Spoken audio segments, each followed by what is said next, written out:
नमस्कार दोस्तों, आज हम बात करने वाले हैं नेटफ्लिक्स की नई थ्रिलर सीरीज दी ग्लास डोम के पहले एपिसोड की, जहां हर एपिसोड के साथ गहरते हैं रात और खुलती है एक ऐसी दुनिया जो कांच के पीछे छुपी है। तो आइए शुरू करते हैं।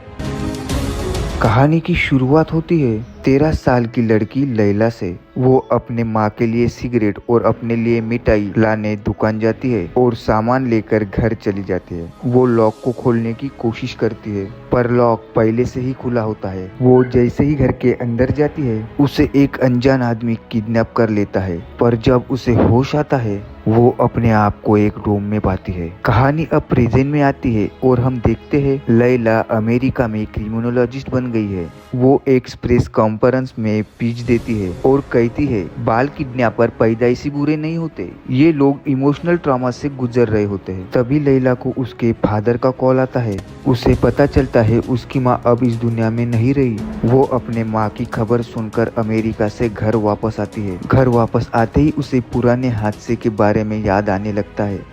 शाम को वो अपने फादर के साथ पास के एक नदी में जाती है। विक्टर, जो लैला का फादर होता है, वो लैला से कहता है माइन वाले लोग इस नदी के पानी को खत्म करना चाहते हैं। दरअसल माइन का मालिक माइन की जगह को और बढ़ाना चाहता है और हमें यहाँ पता चलता है लैला को अडॉप्ट किया गया था। विक्टर और शालू लैला के सौतेले माँ बाप थे। रात को सोने से पहले लैला का फादर उसे बुक्स और ड्राइंग देता है। उन ड्राइंग को देखने के बाद दरअसल उसे बचपन में हुए हादसे का सपना आता है। उसे देखकर लैला काफी डर जाती है और उसके माँ के फ्यूनरल के बाद अमेरिका वापस लौटने का फैसला करती है। अगले दिन उसके माँ का फ्यूनरल होता है। उस फ्यूनरल में उसके कुछ पुराने दोस्त भी आते हैं। उनमें से एक दोस्त लुइस लैला के काफी ज्यादा क्लोज होती है, पर लुइस और उसके पति सैयद के बीच कुछ दिनों से झगड़ा चल रहा है और उन दोनों में और दूरी बढ़ रही है। लैला ये सब नोटिस करती है और लुइस से बात करती है। लैला बहुत सालों बाद अपने शहर आई है, तो लुइस और उसकी बेटी लैला को अपने घर डिनर के लिए इनवाइट करते हैं। अगले दिन लैला उसके घर से होते हुए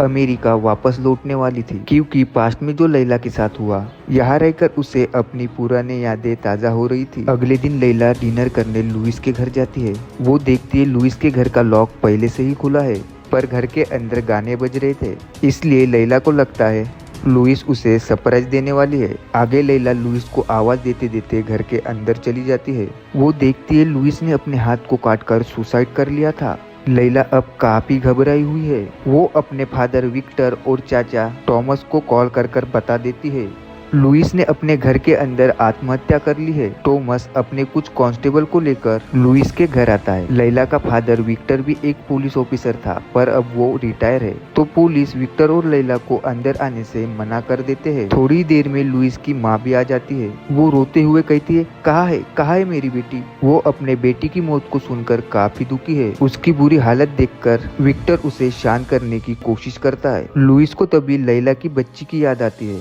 वो बच्ची को चारों तरफ ढूंढती है, पर बच्ची उसे नहीं मिलती। आगे कुछ पुलिस ऑफिसर लैला और बच्ची का बाप जंगलों में बच्ची को ढूंढने लगते हैं। लैला और कुछ बाकी अफसर बच्ची को ढूंढ ढूंढ के थक जाते हैं और पुलिस कैंप में वापस लौट आते हैं। इधर थॉमस भी अपनी तहकीकात कर रहा है। उसे माइन के पास बच्ची के कुछ कपड़े मिलते हैं। वो आव देखता है ना ताव देखता है, वो सीधा जंगलों में लगे पुलिस कैंप में आ जाता है और बच्ची के कपड़े माइन के बाहर मिलने के कारण थॉमस सैयद पर शक करता है और सैयद को अरेस्ट कर थाने में ले जाता है। ये सब देखकर लैला काफी परेशान होती है। उसे समझ नहीं आता यहाँ पर क्या हो रहा है। आगे लैला अपने कार में बैठकर घर जाने लगती है। तभी उसे उसके फादर विक्टर का कॉल आता है। वो उसे बताता है सैयद के माइन के बाहर बच्ची के कपड़े और जूते मिले हैं। ये सुनकर लैला को उसके साथ हुई किडनैपिंग की याद आती है और एपिसोड 1 यहीं पर खत्म होता है।